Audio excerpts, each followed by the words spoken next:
You're watching Center Stage with Rahul Kaval. In a path-breaking judgment, the Apex Court today allowed passive euthanasia, withdrawal of life supports to patients in a permanent vegetative condition. However, the court outrightly rejected the plea for active euthanasia, ending life through administration of lethal substances.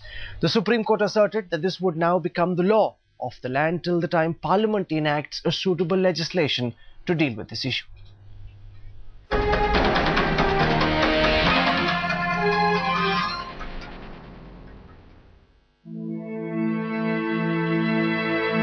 Is Aruna Shanbaug unable to bear the pain?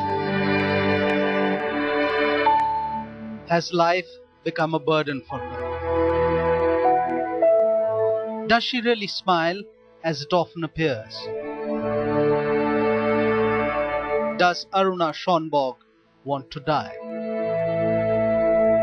There are no clear answers from Aruna herself as she lies frail and curled up on this same hospital bed for over 3 decades now.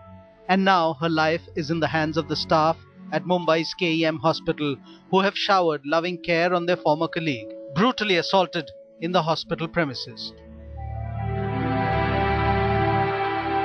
The Supreme Court dismissed a mercy-killing plea on Aruna's behalf filed by author Pinky Virani. What swayed the court's decision were Aruna's images, which were shown in the Apex Court.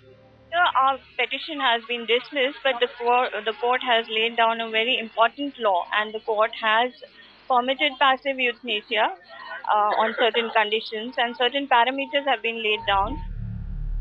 KEM hospital staff, who have been caring for her day and night for so many long years, really are Aruna's next friends, and not Miss Pinky Virani, who has only visited her on a few occasions and written a book on her.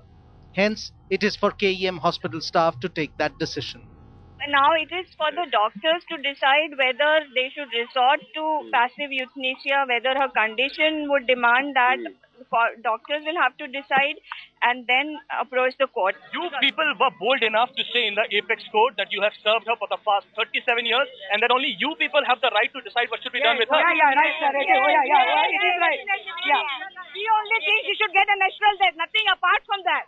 I think she has a point, and it is a very, very, very valid point.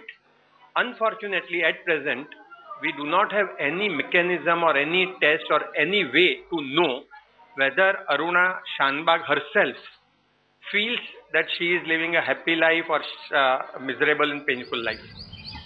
Significantly, the Supreme Court has kept a window open by allowing passive euthanasia subject to legal nod.